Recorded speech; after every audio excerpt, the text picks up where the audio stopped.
We have one of the most renowned communicators in the world as our special guest today. This guy has seen it all, been everywhere, and done it. He's been an Associated Press reporter. He was CNN's first White House correspondent and has interviewed everyone from Ronald Reagan to kings and queens of countries. He has been a correspondent for ABC, for NBC's Today Show. He's been a prime time host, a number one rated primetime host on CNBC. I'm very happy to introduce and bring to the screen today the great Bob Berkowitz. Bob, how are you today? I'm well, TJ. I started to think how far back we know each other, and it's decades, literally decades. We've known each other and been good friends. Yeah, and it's great to see you and collaborate with you once again. Yeah. Bob, you've been a communicator and operating at the highest levels of communication now as a communication consultant to major corporations, Fortune 500 leaders of academic institutions, political figures. What's the biggest surprise when people talk to you at parties, events, socializing? They see your history of many decades of communicating in every form of media. You've seen every transformation. What's the biggest thing that surprises people when they ask for your insights about how to be a good communicator? Well, people make the wrong, and I dare say foolish assumption that when we say something to somebody else, something that we think is important, meaningful, impactful, we make the foolish assumption that people understand us, not just literally hearing the words, but truly understanding our intent, our goals, what we really mean. And that's why I always urge. And Bob, I apologize. This has been a day of tremendous technical blunders. And I forgot to hit the record button for my introduction for you. No problem. So apologies to those of you joining us live. We're going to redo that. And apologies. I'm going to redo that because we have a recording on high definition, but we're also recording it on 4K. And that allows our editors to get higher quality and different camera angles and all those things to make it look more like a polished show. So I apologize. We're going to do that over. And, we're not a CNBC show with that kind of budget or the Today Show. And fortunately, our friends and associates and followers and subscribers on Facebook and LinkedIn and YouTube and Twitch and Twitter and Instagram and Amazon Live cut us some slack, and we appreciate that. So we're going to do that over.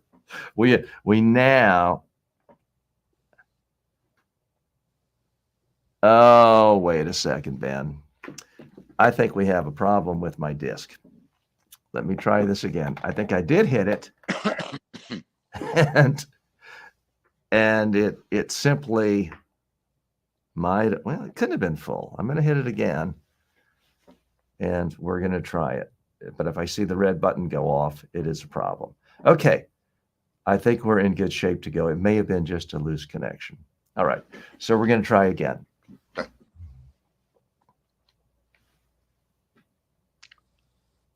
My special guest today has seen communication from the highest levels in multiple decades. He's been an Associated Press reporter, a talk show host. He was CNN's first White House correspondent. He's interviewed everyone from Ronald Reagan to kings and queens around the world. He has been a producer and an associate and a reporter at numerous networks. He's been a reporter for ABC, NBC's Today Show, and he's been a primetime number one rated talk show host on CNBC. It is my privilege to bring to you our special guest today, Bob Berkowitz. Bob, welcome to the program. Thanks, TJ. How are you, my friend? Fantastic. Bob, you have been operating at the highest levels of communication through every form of media since the 1970s.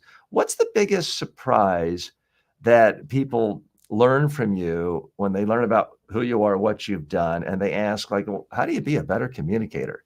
Yeah, well, people make the foolish assumption that when they say something that's meaningful, something important, something they hope is impactful, that folks on the other end of that communication understand them. And oftentimes there's a lot of misinterpretation. That's why I've always told my clients it's important for you to translate and interpret what you mean. Follow up any important statement with things like, here's what I mean by that. Here's why I think this is important. Here's how I think this changes things. Here's how I came to this conclusion. So they have, to the best of their ability, a clear picture of what you're talking about. And the opposite is just as true. If you are in the position of listening to somebody, again, you may be making assumptions, again, that you understand what they're saying. It's not just the words that are coming out of their mouth, but the intent. What are they trying to tell you? What are they not telling you? What is their goal in what they're trying to communicate? And so I always believe it's important to ask a lot of questions, not to put them on the spot, not to try to make them feel uncomfortable, but to try to go for clarity. So, when they say something, again, that they consider to be a big deal, say, that's really interesting. What do you mean by that? Or how did you come to that conclusion? Or how can I use that in my life or my business? What is the impact of that? Yeah, again, asking a lot of clarifying questions. So to the best of your ability and their ability, you're at least on the same page when it comes to communication. Doesn't mean that you agree with them or disagree with them. It just, at least you have an understanding about what's being said. Bob, how do you actually convince people to simplify and clarify? Because you've worked on every aspect of communication. Part of what you do now as a communication coach with leaders, especially leaders of institutions. And we all saw recently in the United States, the presidents of several Ivy League schools get up in front of Congress and essentially destroyed their careers, not because of illegality, not because of scandal, but because of poor communication and not being able to simplify important messages. How do you actually convince people to do that? Because there's this impulse of, I need to be technically correct, I need to be legally correct, and lose sight of the overall message that's communicated. Well, I impart one word to them: empathy. If you are on the other side of this communication, what do you need to hear? And just as importantly, what do you want them to feel? So in the case of those Ivy League college presidents that were testifying before a House committee, what is important for them to know? What is important for moms and dads, for students, for potential people who are going to apply to that college? What do you want them to know? How do you want them to feel? Not about you. They don't really care about you. They care about the college. They care about the institution. So get to those two things. What do you want them to understand with as much clarity as you possibly can deliver? And what do you want them to feel? I feel confident in the University of fill in the blank because they were honest, they were candid, they were truthful about what they said about the situation on their campus, or I wasn't comfortable with them, whatever your feel is. But you should have a goal as the communicator. What is the knowledge that you want to impart, and what is the feeling? Feelings are just as important as knowledge, in my judgment. You can know something about an individual, but your feeling about them, feelings could be, do you trust them? Do you believe them? Do they care about you and others? Those are feelings. You can't quantify those. It's really more of a gut instinct about that individual, what they're saying, and their credibility. Mm-hmm. Former President Ronald Reagan was known as someone who was great at really connecting at the emotional level. I, of course, read about him. I saw him on TV, but I've never been within 100 miles of him.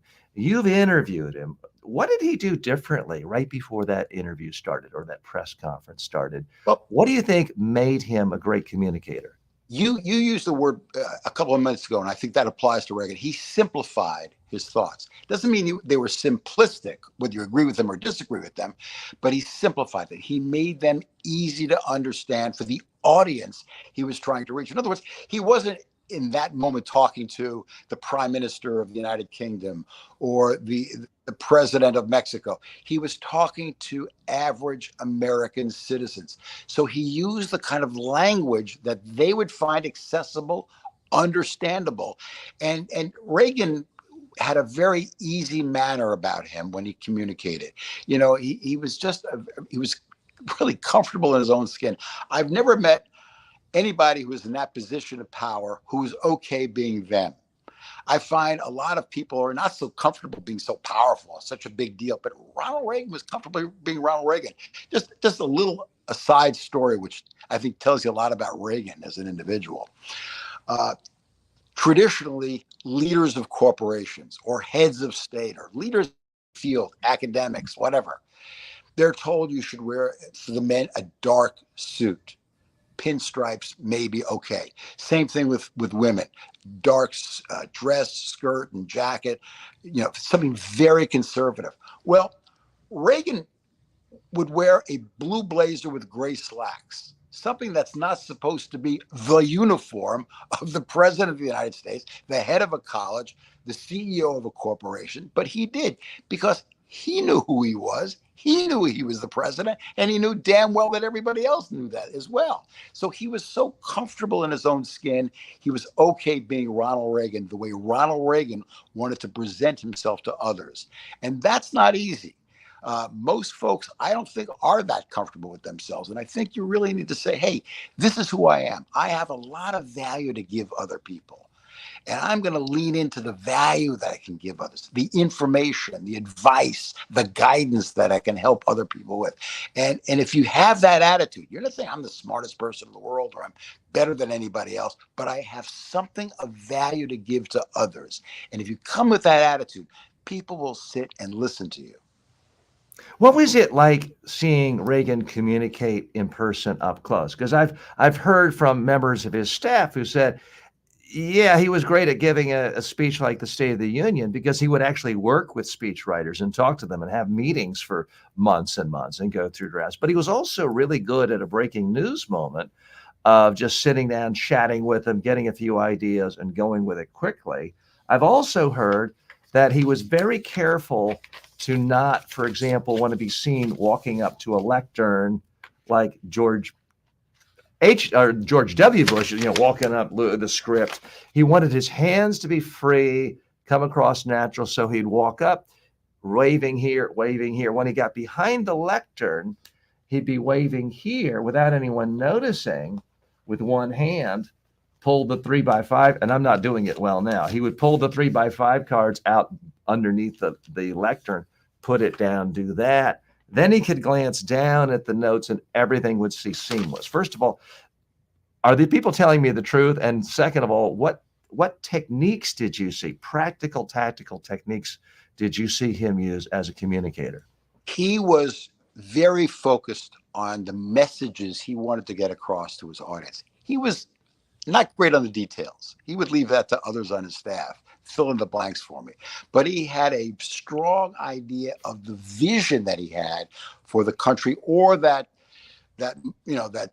story of the day. He had a clear idea of where he stood and why he thought it was important for the American people. Again, he would get tripped up on the details a lot, and sometimes he wasn't all that good at ad-libbing. He was much better when he had a script, or, as you said, he did have notes in front of him, which I don't think is a bad thing. I'm not saying this is criticism, TJ, but I'm just saying is that's the reality.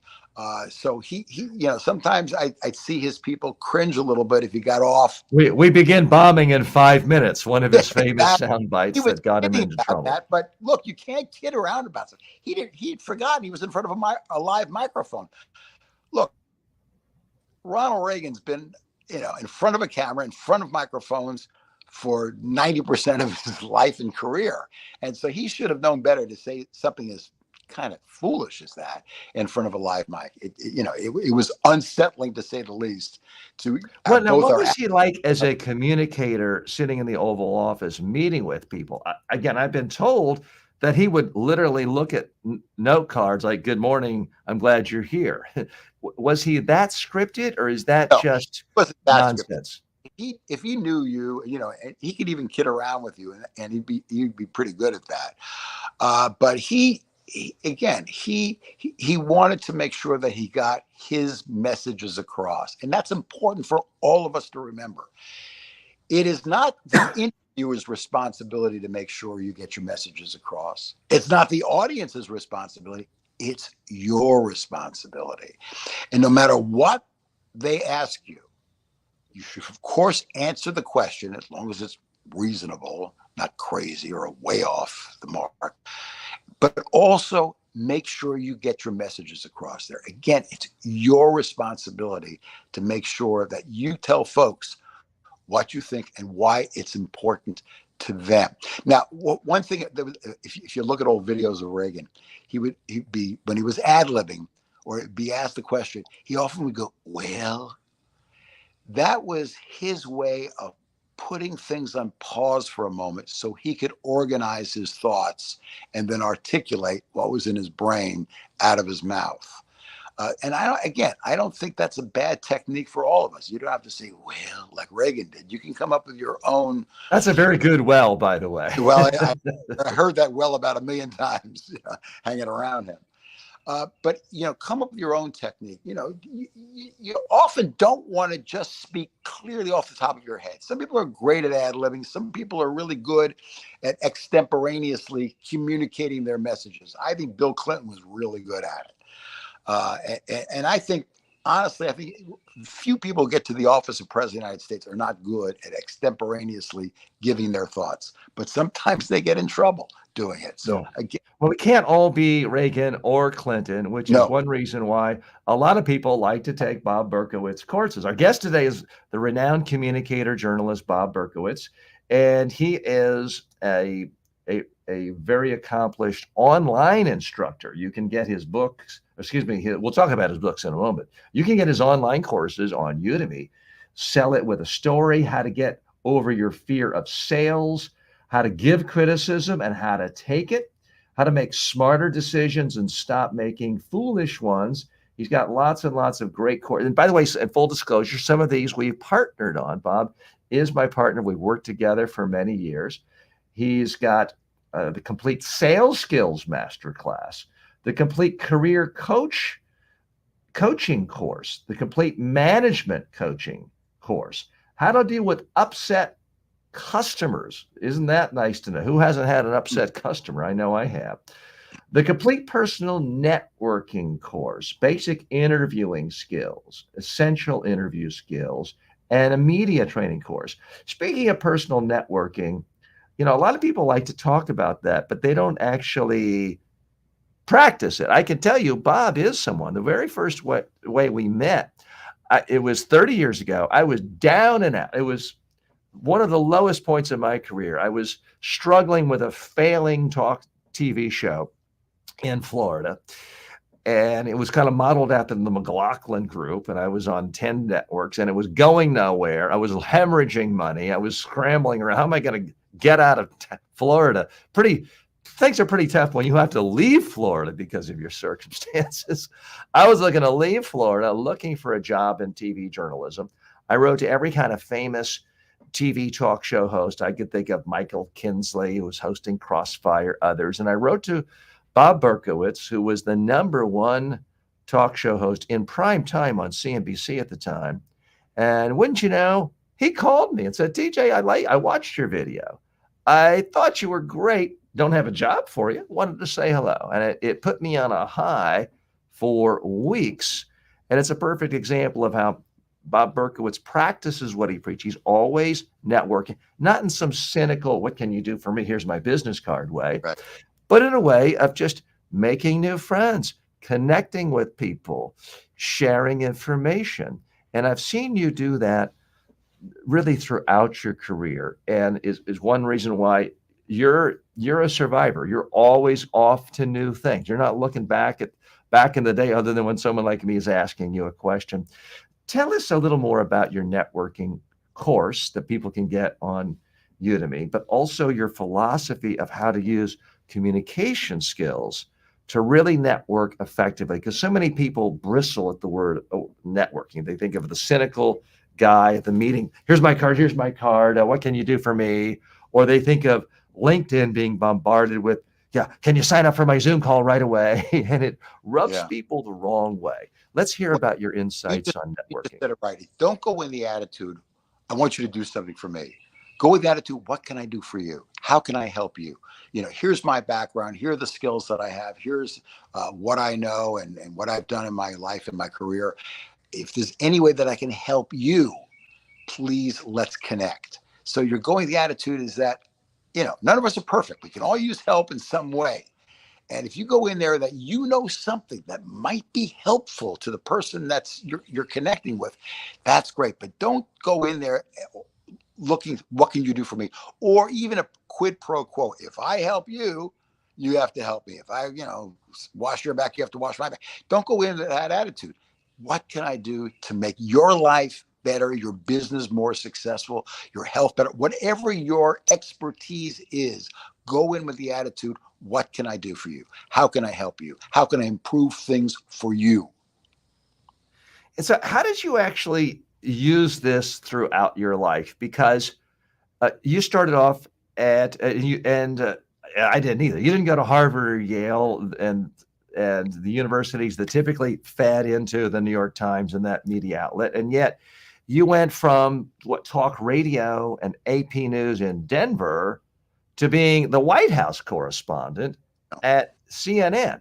How did you sort of network your way up through that early career trajectory? Because it was pretty quick and fast, wasn't it? Well, in the case of CNN, they kind of found me. I was in the Associated Press Radio Network, chief political and Senate correspondent. And somebody at this fledgling, this network that really wasn't on the air. Nobody knew who it was. Nobody knew what it was. I got a call from somebody said, "Hi, I'm from the Cable News Network." Okay, what's that? You've ever heard of Ted Turner? I said, of course I've heard of Ted Turner. Well, he's starting a 24-hour all news TV network. Now, this is back in 1980. Nobody had any concept of doing news for 24 hours on television. And he said, we'd like to talk to you. We've seen your work. We like what you do on the air. I was, again, a radio reporter. Could you talk to us? I said, well, this is in the middle of campaign season. I've got to do the New Hampshire primary. I've got to do the Iowa caucuses. I've got to do all these primaries before I get back to Washington. And when I do, I'll be happy to sit down and talk to you. And it was intriguing. What they said to me is, we have a blank canvas.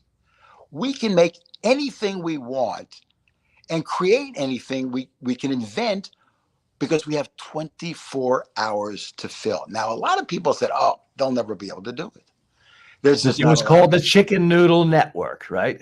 Chicken Noodle News, exactly. You're 100% right. And people put Ted down and all these things. But we did it. We created something that people take for granted today. In other words, we wouldn't just report on a news conference that Governor so-and-so gave or Senator Smith or whatever hosted. We would carry it live. It would be news in the raw. Our judgment was that our audience was smart enough to make their own opinions about what Senator so-and-so is saying or Governor what's-his-name is saying. And now it's done all the time, but then it was brand new. So that was exciting. The other thing also is that as the White House correspondent for CNN, I didn't just do one 3 or 4 minute package for the end of the day for the evening news and that's it. I'm done for the day. I can go home and have dinner. No, we were on 24 hours a day. So I was doing live spots from the northwest lawn of the White House every hour or so on whatever was going on in the White House, whatever the president was doing, whatever any of my sources were saying or thinking or whatever. And we would constantly be updating the audience. We were in effect saying to them, this is important for you to know. This is something new. We were really filling the mandate of news. This is something that's brand new that you should know about. What was one of the stories you were proudest of having done back then? Oh, gosh, I don't know. I loved election coverage. It was, to me, covering the Reagan campaign in 1980 was really interesting to me. I learned a lot.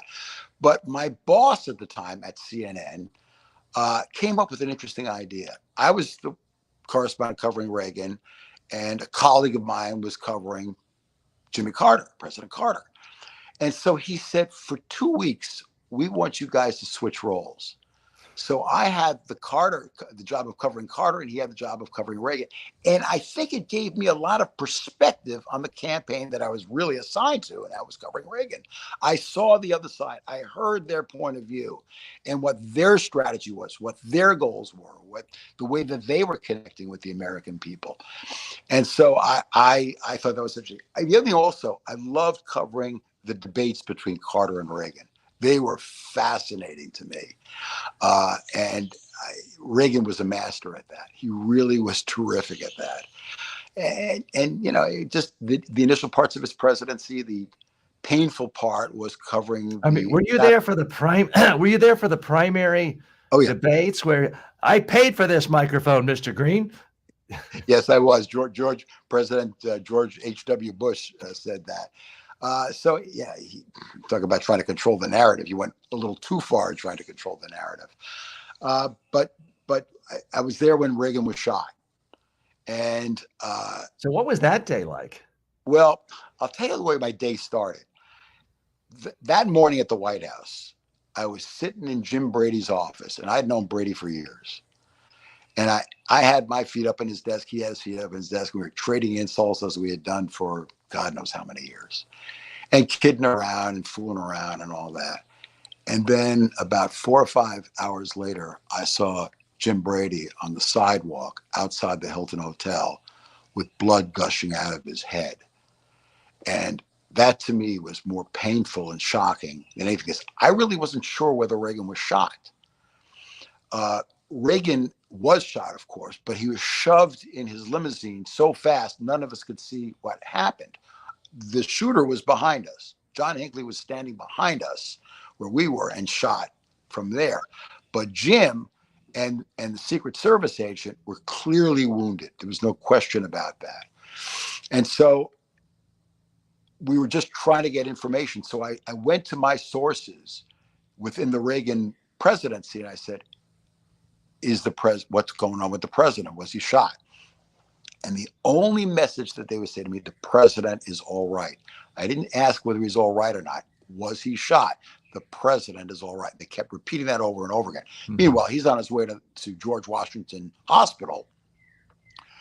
And I found this out because I found some sources within the hospital. Excuse me. They said when Reagan walked in, he was on like that with 2 Secret Service agents. They were propping him up. And suddenly he walked about 2 feet in. Excuse me. Pardon me. And he fainted. He collapsed, right? He collapsed. He fainted. He was losing blood. What they also found out was that the bullet that entered his chest, if it was a half inch over to one side, would have killed him instantly. He was that fortunate in the way that he lived, he survived, and went out to be a lucky break in an obviously unlucky situation to have someone trying to assassinate you. In a moment, I want to hear more about how you got from the White House, which is a pretty plum position for any reporter, even if it's a new network, all the way to being a primetime host. But first, we're going to pay some bills here and try to help a lot of people as well. So I'm going to ask my colleague, Ben, we're going to go live on Amazon now, because Amazon is the place where people like to buy books, and you're the author and editor of a number of prominent books. I'm going to talk for a minute, Bob. If you want to get some water or coffee, and we'll come back to you in just a moment. We'll bring you right back. But folks, you're not going to want to miss this, because Bob has had a storied career in journalism. He's really touched on every major institution I can think of, having worked for NBC, ABC, and I don't mean NBC nightly 3 a.m. news. I mean the Today Show. He's worked not for CNN doing a feature story on Saturday mornings, but the White House correspondent. He's been a talk radio host. He's been a primetime host on CNBC and the long ago network FNN, Financial News Network. So he has pretty much seen it all. Plus, he's an author and an expert, a consultant, a trainer, and an online coach as well. So if you want to really learn a lot about communications, you've come to the right place. We're going to go now live in just a moment to Amazon. Ben, if you could give us a countdown and let me know when we're on. And Ben, can you see me? Can you give me a heads up? Okay.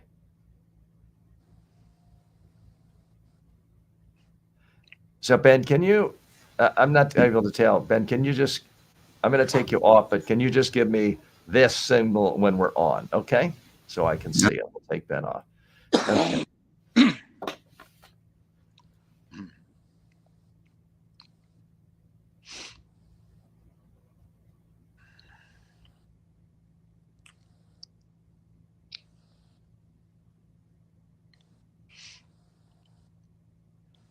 And we're about to go on Amazon. Okay. Welcome to Amazon Live. I'm TJ Walker. Thanks for joining us. We have a very special guest today, an author, Bob Berkowitz, a renowned political journalist, talk show host, commentator, and communications consultant, author of and editor of several books. We want to bring to your attention first one of my favorite in the personal development world, How to Be Your Own Best Friend. Bob has been an editor of this, originally published by his father many, many years ago. It was considered one of the groundbreaking books of the whole personal development movement. Bob, thanks for joining us today. Bob, this first book, and we're putting it in the carousel. Anyone who wants to buy the book, it's still available. So depending on whether you're watching on your cell phone or your iPad or your computer, you can see the link right now to How to Be Your Own Best Friend. Bob, when was the book published? And tell us about its origin and how it's continued to be of interest to people around the globe decades later. 1971. And I have to tell you, TJ, at first it was a self-published book. But my father and my stepmother, who wrote it with him and was in practice with him and was his life partner and marriage partner, they had a lot of celebrity patients, very famous people at the time, and they would go on the Tonight Show or the Today Show or any of the Phil Donahue, any of the programs of the day, and talk about how this book changed their lives, how it really helped them to become the person who they are today.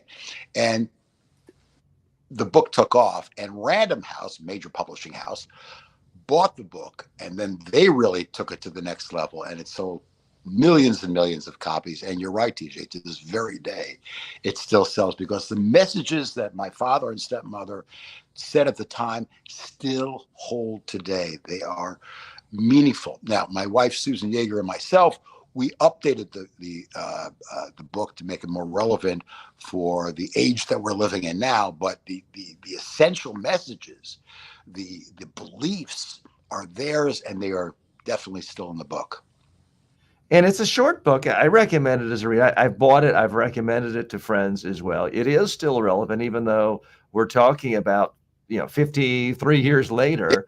People are still reading it. It's a relatively simple message, and yet one that gets lost in so much personal development movement. It's all about, if you don't get up at 5 a.m., you're a lazy, useless person. If you don't run marathons 3 days a week, it's over. You're a fat slob. I mean, there's so much of the personal development movement that is all about, you have to do this, follow this checklist, or you're doomed for failure. And your father and your stepmother were exactly right. You do have to love yourself. You do have to be your own best friend. And occasionally I'm even guilty of this. I'm out on the pickleball court and I hit a blunder. I don't instantly think, oh, I just need to hit the ball in the middle, keep your eye on it. My first thought, and it's quite often articulated quite loudly, is, you moron. Well, that's not really a good response to have. Okay, is that touches on a very important example.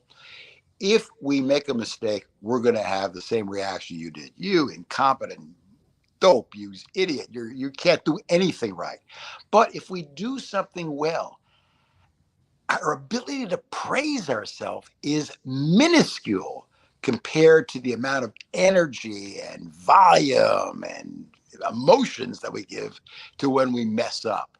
So at least give equal time to when you do something well. At least take the moment and say, bathe yourself in self-congratulatory. Now, some people say, well, isn't that being narcissistic? Isn't that being egomaniac? No, it's being good to yourself. And if you're not good to yourself, then how can you expect anybody else to be that way to you too? It really is about grown best friend. Yeah. I do have to ask one question because I famously remember I remember famously that someone someone asked Wayne Dyer's daughter, like, did you know your dad wrote a best-selling book about how to be a good parent? And he talks about, and she couldn't stop laughing for 24 hours. What's it like being, at this point, a young man, and everyone else in the world says, your parents have everything together. It's very hard to be a personal development guru to a family member. What was that like growing up in an environment like this? They were parents first, and shrinks second. I mean, if I messed up, they would talk to me like a parent would talk to a kid and say, "What the hell were you thinking when you did that? Why'd you do that for?" But they really were very kind as well. They would, if I did something well or my siblings did something well, they would say, "Great job. Really, I'm so proud of you. I really am." Again, so many parents, the volume when the kid messes up is so much louder than when the kid does something really well. And again, you have to give credit to your kid as much as you do, criticism, but criticize in a way that doesn't make them feel badly about themselves. We all make mistakes, but to berate yourself, to beat yourself up for that mistake does you no good, and it doesn't do anybody else any good either. And there are other books we have to talk about, but check out this book. Again, whether you are looking to improve your own personal development, or maybe you have a sense of the history, you want to get a better sense of the history of the personal development movement, I do recommend the book, How to Be Your Own Best Friend. And mine is right over here with all sorts of markings and underlines that I've used in developing my own personal development courses as well. So it's been instrumental. Now, because of your background in communication and a lot of the spotlight of some of your talk shows, you're also the author of Why Men Stop Having Sex and What You Can Do About It. You co-authored this with your wife, along with the book, What Men Won't Tell You, But Women Need to Know. So if you can talk about those books and share with our, we're also getting some comments. Rick says, not sure if you're taking questions. Yes, we are taking questions. And Rick, we'll come to your question in just a moment, but we've put on the carousel now, for those of you watching Amazon Live, Bob's books that he has written and co-authored with Susan Yeager, Why Men Stop Having Sex and What You Can Do About It, and What Men Won't Tell You, But Women Need to Know. Tell us about your insights in these books. A little bit of history. I was, as you said, a White House correspondent. I was a political reporter. But I wanted to do something that I wanted to do, kind of journalism would mean a lot to me personally that no one else was doing in the world, and that is to report about men. This is in an era, many years ago, when there was a lot of very good journalism about women. There were so many magazines that were devoted to women, so many articles about the struggles that women were having and the challenges. McCall's Red Book, Betty Friedan. All good stuff, but very little about men. If some men were silently suffering, or they didn't feel comfortable about who they were or what was going on in their lives, they had a hard time communicating their feelings, much less anything else that was important. And so I wanted to write a book about men and about what was going on inside of them that they were not talking about. And so it was a successful book, and it led to a great gig. I was the men's correspondent on the Today Show at NBC News for many, many years. And because, again, the 2/3 of the audience for the Today Show are female. And the audience for information about men are women.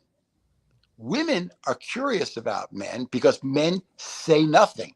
If you ask a man about his feelings or what's going on in his heart or his head or whatever, you might as well be talking to a blank wall.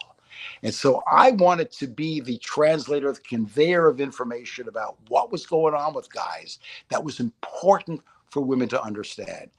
The book about, it had a couple of titles. He's not up for it. He's just not up for it anymore, which is about, again, men who were not having sex within the context of their marriage. This is a huge problem. Some men shut down. Some of them are depressed and they won't deal with it. Some of them are on medication for depression or anxiety, and it inhibits their sexuality. but they're so embarrassed and so ashamed of it, they won't even talk to their wives or a therapist or their doctors about it. And so, again, I wanted to shine some light on this very important subject. Women were blaming themselves. Oh, he must dislike me. He must find me unattractive. He must secretly hate me, whatever. It wasn't true. There are many reasons why men lose interest in sex. And again, it happens that I think in about 40% of the marriages, these guys just shut down. And so I was trying to give some ideas and some information for these women about how they can help their men cope with this and maybe get some help and try to mend the marriage in a very positive way. So the books are available right now with one click. If you're watching on Amazon, it's on the carousel with one click. If you're watching us from any other platform, Ben has just posted the link to our Amazon store where you can purchase the book right there. Now, is this what, by the way, let's take a quick question from Rick. It relates to books. He wants to know, what are your thoughts on books like Think and Grow Rich, which is also one of the seminal books of the personal development movement? One of the classics. Napoleon Hill understood, what are we talking about, 80 years ago, at least, the principles of being successful, not just financially successful, but successful as a person, successful as a parent, a partner, whatever. He really understood that. It really, you used the right term. It's the seminal book. It is, you know, you want to talk about self-help. It is the grandfather, great-grandfather of self-help. I suggest everyone read it. There are a lot of great books out there, but that's the one to start with. So, Bob, you were the correspondent for covering men's issues for the Today Show, and you were able to talk about concerns of men from a man's perspective. What are your thoughts on what's going on right now in the so-called manosphere? You have all of these thought leaders. I'm being generous saying thought, but sure, they're thought leaders. Whether it is Andrew Tate, whether it's Jordan Peterson, and they all the most popular people who proclaim to talk about men seem to be doing so from a very right-wing ideological perspective, and to be doing it in a way that many interpret is very misogynistic. Is that just the way the internet is going to work? Is there a way around that, or am I somehow missing other great thought leaders? Well, I don't know if the other great thought leaders are getting the attention of people like Jordan Peterson and folks like that.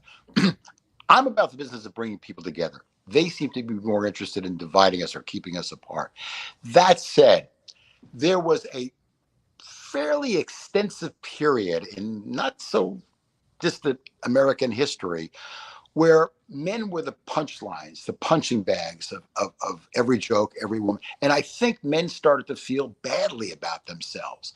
They started to feel, well, you know, I can't be a part of this couple. I can't be a part of this society if all you're telling me is that I'm incompetent or this or that. And I think that a lot of men felt quite alienated. And Jordan Peterson understood that and keyed in on that. I don't think what his messaging was what I would subscribe to. Again, I'm about bringing people together. I want men and women, or men and men, or women and women, or whatever, to connect, to be loving towards each other.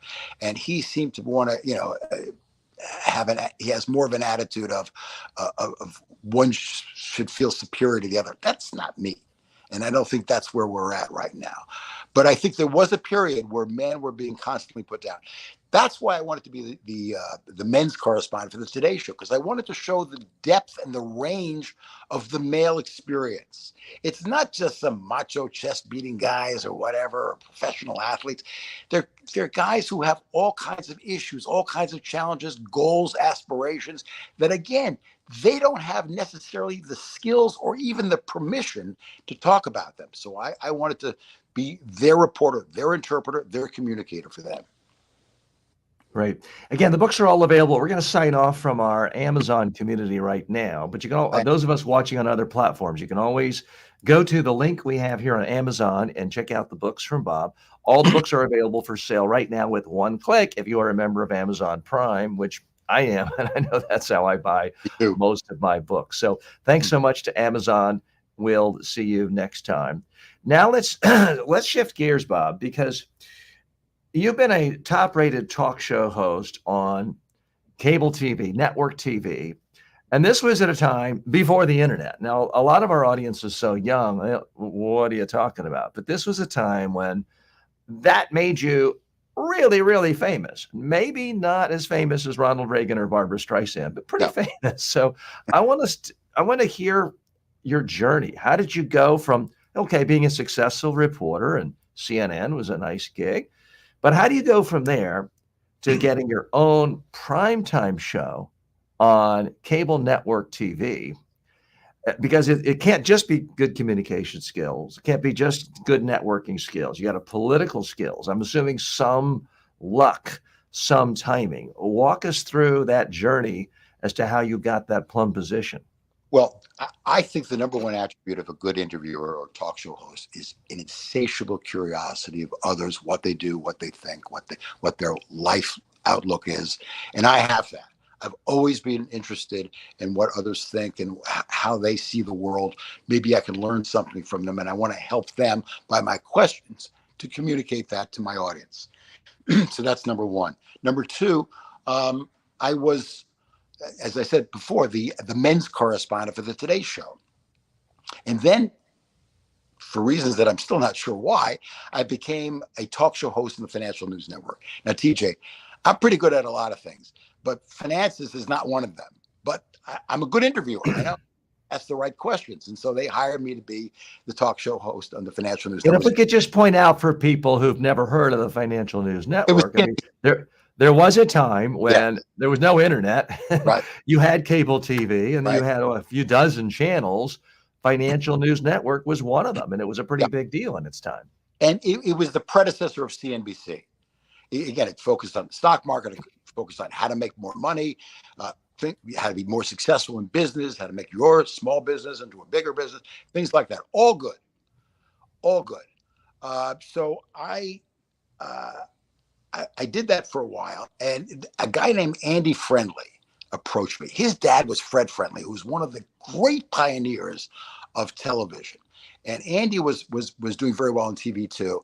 And he said, I've been asked to run CNBC, which is now an all business network, but then it was business during the day. And at night, the primetime shows were more general talk. And so he said, we want you to be a talk show host at night for CNBC. But you were the men's correspondent for the Today Show. We want you to host a show about sex. I said, well, that's kind of interesting. Okay, let's talk about it. You know, it's the one subject we all have A, an opinion on, B, some experience in doing, and maybe some confusion. Maybe we don't have enough information. Maybe we're anxious about it. And so if we had a nightly discussion, an honest, open discussion about a subject that's important to all of us, you know, we didn't get here by FedEx. We got here because of sex. Then we could do a show, and we did it. We did not do any sensationalism. We did not do it off color or making fun of anybody's sexuality. We did it with respect to any of the people that came on our show and for the audience. And it worked. It was a very successful show. And I don't know if I've ever asked you this, and I apologize. It's going to make me sound superficial and tawdry maybe, but I just have to ask, when you're doing a show about sex in prime time, back in the day when people only had a handful of channels of what to watch and there's no internet, I'm just wondering, if you traveled somewhere to give a speech, did you all of a sudden have, like, 8 ladies tossing you their hotel keys? It seems like it would have brought out a lot of attention because of the subject matter. And again, your perceived area of expertise on that matter.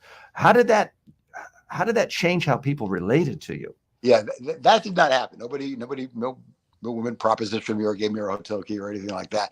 My wife and I once were walking through a department store in New York City, and a woman came up to me and says, so Bob, how's your sex life? And I guess she was trying to be funny, and I just sort of brushed it off. But it was most 99% of the people that came up to me were respectful and complimentary, not so much to me, but for the show and the way I think we treated the subject matter and the respect we had for the guests. For example, nobody in mainstream media was talking about gay folks. Nobody was talking about being gay. And we did. And even a more sensitive subject was being young and gay, being on a college campus. We had some gay students from the University of Oklahoma. Now, this is a long time ago, where it was not the most comfortable thing in the world to be out at a school like the University of Oklahoma. Today, it's no big deal for them. But in those days, it was not a comfortable thing. And being gay in college was not widely accepted. And so we wanted to say, hey, these are our fellow human beings. In their case, our fellow Americans. They're just trying to get through life. They just happen to have a different feeling about sexuality than the rest of us do. But other than that, they're just like everybody else. Maybe they're concerned about money, careers, where they're going to live, their health, whatever. They just, their interest in sex is different than other folks. They're not better, they're not worse, they're just different. And their feelings and their attitude and their lifestyle and their choices should be respected. We're speaking about Berkowitz, a renowned talk show host, journalist, and communications consultant who continues to work and train top leaders of academia, the business world, and the political world. Bob, you've interviewed thousands of people. Tell me about an interview you just enjoyed the most, that you feel like you really got something out of it. And also tell me about sort of the worst interview you ever did. Oh, God. Or one of the worst. I did a lot of really bad interviews, TJ. There couldn't be a worst of the worst, but I'm sure I did a lot of rotten interviews. Again, I was, when we did Real Personal, I guess the most interesting interviews I did with regular people talking about their sex lives. That to me was more fascinating in many ways than talking with the experts or the leaders or whatever. That's important to talk to them too, don't get me wrong. But to have everyday Joes and Marys and Johns and Lucys talk about the most intimate part of their lives with honesty and candor and authenticity and realness, to me was so gratifying. And I think affirming for the audience out there. A lot of folks say, oh gosh, I thought I was the only person in the world who had those thoughts, those fantasies, or whatever. And say, no, there are other people just like you out there. And again, there was nothing exceptional about these people. They could. One thing was a little funny to me. I was interviewing this couple who were into swinging. In other words, they consensually have sex with other couples. Okay, you can think that's good, you can think it's bad, but that's what they did. They were honest with each other. And I said, they were from, I think, North Dakota. And I said, so, what's your future look like? Oh, from here, we're going to go to Philadelphia for the Republican National Convention, where we're going to vote for Ronald Reagan for president. And I thought, well, that's interesting. Again, it's so easy for us to stereotype people based on their private life or their personal interests. And you can't. You never know where somebody's coming from. Everybody puts up a facade for public consumption, and that's fine. But underneath that, who knows what they think? Who knows what they feel? Who knows what they do behind closed doors? One never knows. Yeah. And any interviews you feel like, oh, I didn't do that very well. I remember you telling me about your interview, for example, with Jane Fonda, but any others you want to share with? Jane Fonda, she was still a gorgeous woman, and I think a very talented actress. But when I interviewed her, I had a local talk show in Denver, and she was in Denver. This is back in the 70s to protest the war in Vietnam. Big anti-war parade was happening in Denver in those days.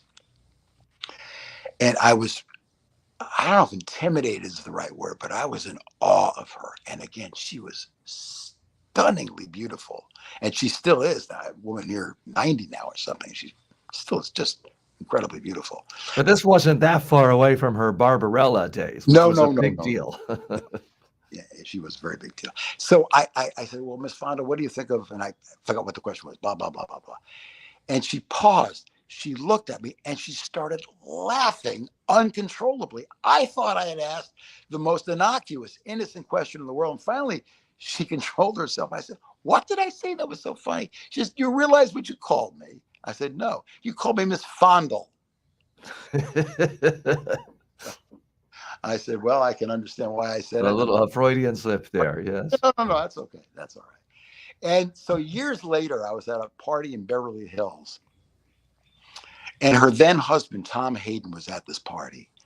And I introduced myself. He says, "I know who you are. You're the Jane Fondle guy." I said, "Yes." And I said, he says, "Well, we've gone to lunch on that story many, many times." And I said, "Well, Uh, but it was embarrassing for me." that does Actually, bring up an issue because I do know a lot of people who were famous talk show hosts, and you can just tell when they're out. They're still kind of hoping, well, I hope someone recognizes me, and I hope so. They're living in the past, and they like that level of fame. They like being able to talk about the Hollywood parties. You've always struck me as someone really grounded and living in the present and the future. What have you done that's different from others? Because I know well, you've seen people, and you have famous friends where they're just fixated on the past. yeah. When I was on television every night, yeah, people would stop me on the street and tell me how much they liked the show or whatever they wanted to say. That was perfectly fine. It was fine. It was fine. As I said, 99.9% of the people couldn't have been nicer, couldn't have been more gracious, and it was just a terrific experience. And if once in a while somebody didn't like it, fine, that's okay. I could brush that off. But I didn't care. If no one recognized me, it didn't bother me one whit. And right now, believe me, I walk in the middle of New York City, people aren't stopping me anymore, which is fine. I'm okay with that. It's the people. You're right. There are those people who are like fame junkies. They can't get enough of that adulation, that attention, that, oh gosh, you're so wonderful, you're so famous and all. I don't care. It's okay with me. If they recognize me, it's fine. If they don't recognize me, it's fine. I don't care either way. Mhm. We live in an era now where everybody's a talk show host, it Yeah. seems like. I mean, you were in an era where it was really a special thing. It's like, oh my God, if I don't have a master's degree from the Columbia School of Journalism, or if my dad doesn't own a network, or I'm not already a really famous comedian like Johnny Carson, I can't even aspire to that. Now, everyone can be a podcast host, everyone can go live on Yep. Facebook.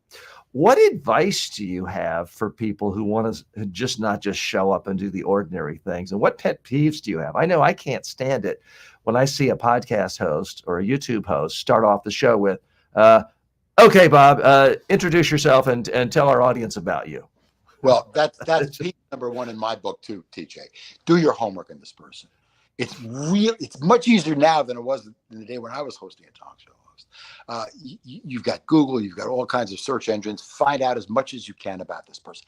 Find out something that's really interesting about them, some interest that they have, a hobby, whatever, that few people know about, and why they should care. And it's not just the question you ask, it's the follow-up question. So in other words, really, really listen to their answer. If you're not sure what they mean by that, well, the audience is probably with you. They're not sure either what the guy said or the guy meant. So follow it up with, "Gee, that's really interesting. Can you give me an example of what you're talking about? Because I'm not clear about what you're trying to say here." So do your homework, really, really listen. Ask not only smart questions. It's okay to have a list of questions you want to ask, but just don't go down the list. Ask the question, listen to the answer, and ask smart follow-up questions, clarifying questions, whatever you think is important, not only for you, but in essence, you're an advocate for the audience. You're in a position to ask the questions that maybe they are, maybe they aren't, who knows.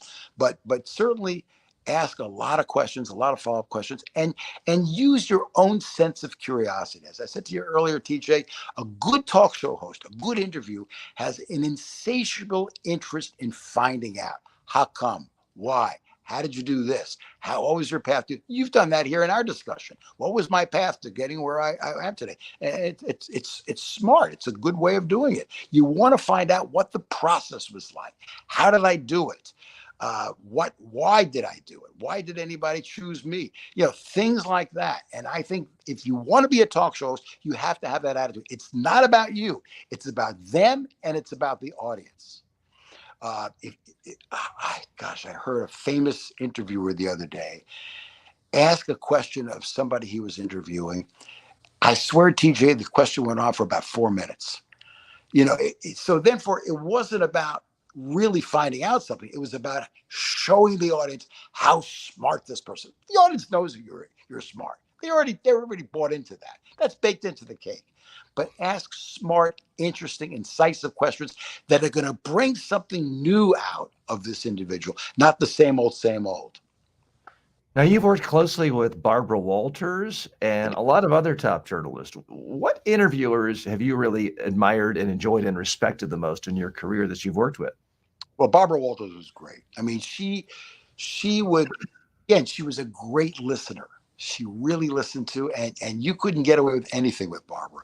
If you said something that didn't ring true to her, or just set off an alarm bell in her, she would really go to town, and she'd really follow up and make sure she understood you. She was great. Phil Donahue was great. Brian Gumbel is one of the best interviewers I've ever seen. I think he would agree. He was not maybe the friendliest person in the world. He wasn't the most accessible person. You couldn't, if you came up to him and say, "Oh, I love you, I love you, I think you're the greatest," he'd say thank you and move on. But he was really good at what he did. Really good. Jane Pauley was great. I worked with her. So these are people I admired. I worked with and admired. Dick Cavett, great too. And he's funny. Dick was smart, funny, and interesting. He has a classic. I remember once at a party, and I happened to be dating someone who just lived in his building, and she had told him that, "Oh, my friend likes you." So he didn't have to do this, but just as a favor to her, she had a big party. There's 100 people there. He walks in, and he comes up to me and says, "TJ, you made it." Everyone's like, "Why is this famous celebrity happy that TJ is here?" Nice. It was just kind of a funny little joke that he did from time to time. But here I am talking about it and remembering it and coming away with the sense that he was a class act. So he was great. Bob, I know you're always someone. Well, really are good listeners. If you come up to them and you say, "This is," I want to tell you the experience I had of something that I think it's relevant to your topic or your background. People who really listen to you, I think it's important. I think it's important for all of us to be good listeners, whether we're talk show hosts or just individuals. Be a good listener. Really, I think too often, TJ, I don't know how you feel about this. When people are listening to somebody speak, they're formulating in their head, "Oh, what should I say? What's my response? What's my funny anecdote or story that I should tell?" No, just shut up and listen. And then it's appropriate to react or to give your take on it, or your background, or your thoughts on it. But first thing is, shut up and listen. Great sage advice. I want to listen to you for a moment on what you see the future, and none of us are Nostradamus, but what's the future of media? Because I think you share my concern, a lot of people's concerns, that we live in a world where it's very, very easy to have lies spread and lies believed. And anyone who is trying to make a rational argument, a fact-based argument, is set up to lose. We live in a world of fake news, of propaganda put out by state actors. And this is not a political show, and we have people across the spectrum. I don't mean to get involved with politics, but we do have a situation now, for example, where by almost every objective measure, the United States economy is better than it's ever been. Yep. And yet we have an incumbent president. I'm not going to talk about the political race. We have an incumbent president that if he says, "Hey, the economy is going well," he's instantly attacked, called he's basically insane, and it's almost impossible for him to communicate positive messages. How do you see political figures being able to operate in this environment, and what do you see as the solution? Well, I can't. When you were speaking, I was thinking about social media, which in many ways is good. It really you can get across a lot of good ideas and interesting insights, products, thoughts, beliefs, whatever. But the downside of social media is there is no editor. There's nobody at the top and saying, "You sure you want to say that?" Or how do you backing up what you're saying, or what are your sources, or anything like that. It's just, if anybody has something to say, anybody has an opinion, blah, they can put it out there. And I think there's something concerning about that. They sound sort of factoids that are out there that really aren't facts.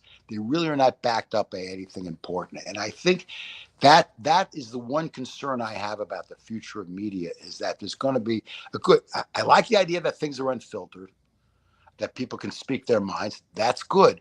But if they're putting out stuff that they are trying to present as facts without any basis for it, that's concerning to me.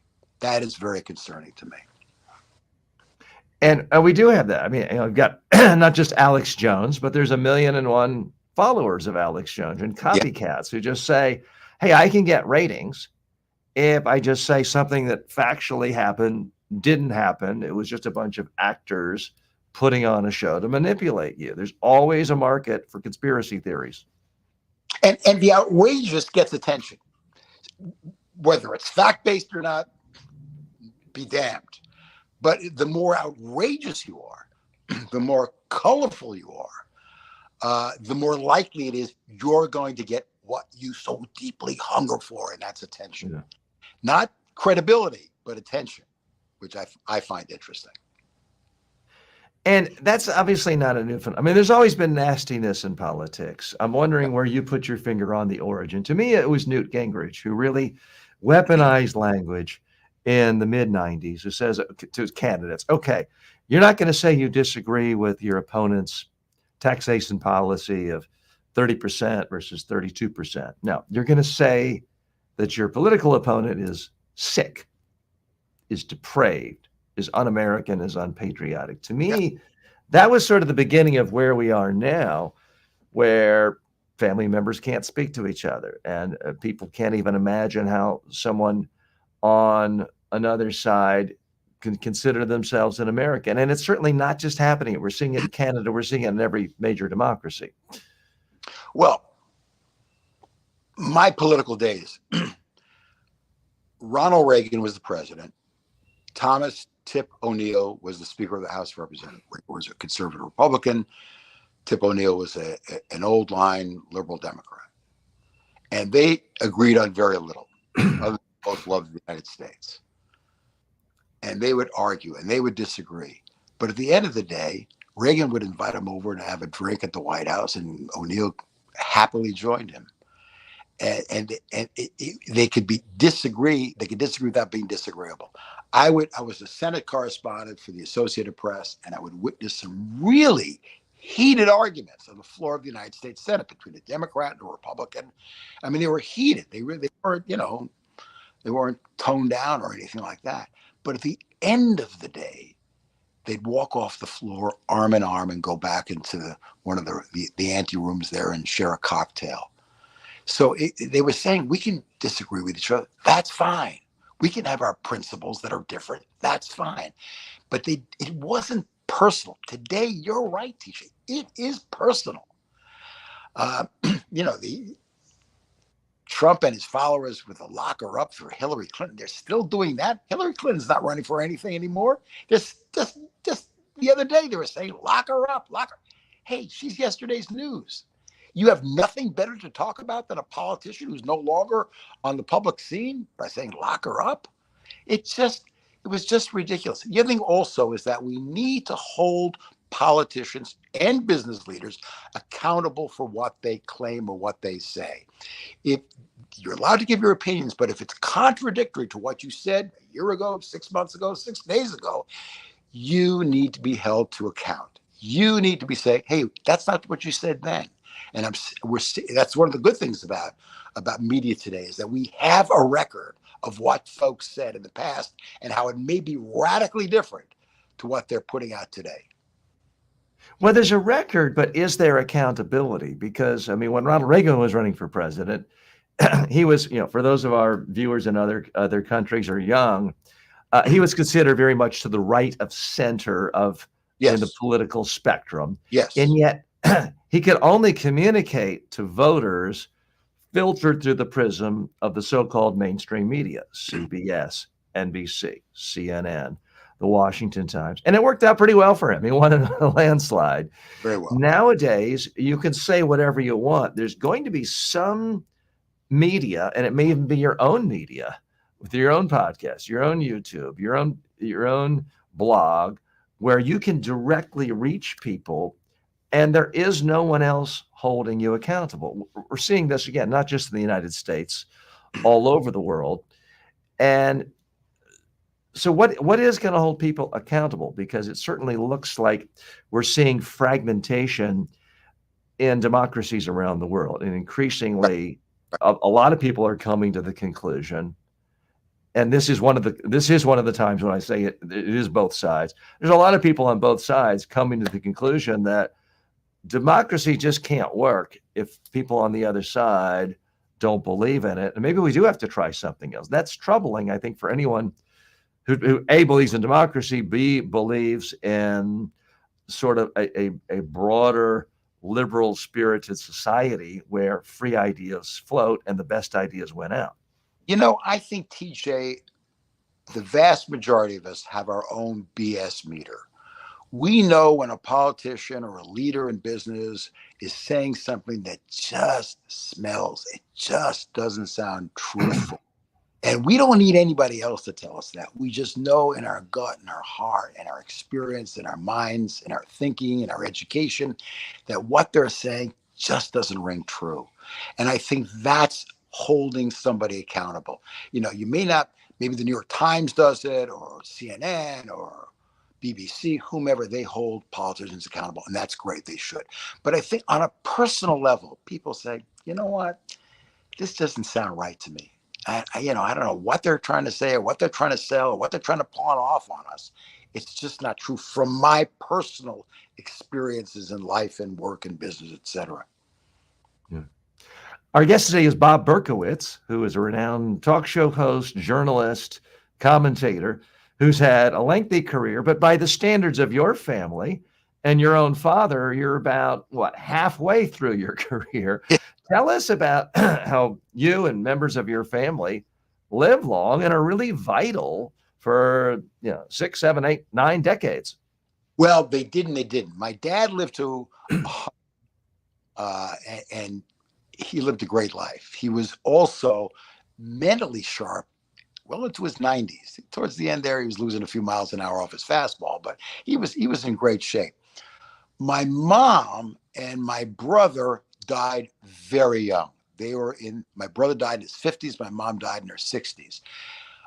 Even though my mother had tremendous long living heredity in her family, but both my mom and my brother smoked. And that really cut their lives short. And I've done a lot of dumb things in my life. That's one of the things I haven't done. I never smoked. And my wife is a professor of food studies and nutrition at New York University. And so I eat very well. She watches carefully what I eat. Both of us exercise every day. And while there are no guarantees, I expect to live like my dad a long time. And I hope I'm as sharp as he was toward the end of his life as I hope to be. Let's give us, one of the beauties of this is we're not a network TV show with Jack Welch or Rupert Murdoch or Roger Ailes saying, hey, sell more commercials and get quick. We do have time. I want to take a few more minutes of your time. What do you eat? How do you exercise? What kind of meditation do you do? People do say, I want to be like a Bob Berkowitz and vital, not for 1 or 2 or 3 decades, but for many, many decades. Yeah, I do meditate twice a day, 20 minutes. I follow transcendental meditation. There are many other meditations out there. If they work for you, great. TM has worked for me. I've been doing it since I was in my early 20s. So it's been a lot of decades I've been doing TM. What I find about TM is that it both calms me down and energizes me at the same time. So in other words, if I'm kind of stressed out and I've had a rough day, TM evens the waves, evens the keel for me, and it's great. Or if I'm kind of tired, if I'm having a really rough day or I didn't sleep well the night before, TM energizes me in a positive way. And I don't feel jittery or all psyched up or ready to take on the world. Just in a very calm way, have a lot of energy. So I do that twice a day for 20 minutes. And I've done it for, as I said, well over 50 years. So I'm pretty happy about that. Um, I'm not a vegetarian, but I don't eat a lot of meat. I eat some fish, I eat some poultry, but a lot of plant-based food is in my diet. Again, that my wife's a great cook. I'm fortunate about that. So I do that. I drink 1 glass of wine a night. Occasionally, a rare occasions, 2 glasses, but that's a rarity. I don't go more than that. When I was much younger, I would drink more than that, but I'm older now, and so I limit my drinking. I don't do any narcotics, don't do any drugs. I don't even have any prescription drugs in my body. In fact, my dad, at the end of his life, he was not taking one prescription drug. Wow. I hope that I have the kind of health that he enjoyed throughout his life. I keep active. I am a voracious reader of good information. I read 4 or 5 newspapers a day, websites or newspapers. I'm always working, reading a novel. I like to write my thoughts, my feelings, my insights, my beliefs, even if it's for nobody else but me. I like doing that. I keep in Now, touch. did you call that journaling or your Yeah, memoirs? What do you call that? call it journaling. That's whatever you want to call it. That's fine. Doesn't matter to me. I keep in touch with friends like you and I have been friends for decades. I keep in touch. There's always, I come with the attitude, something I could learn from somebody else. And so, God knows I've learned a lot from you, TJ. You're a master communicator. You're a great entrepreneur. You're smart in a lot of ways. And so I've learned a lot from you. I've watched you and see how you move through the world. And I think it's great.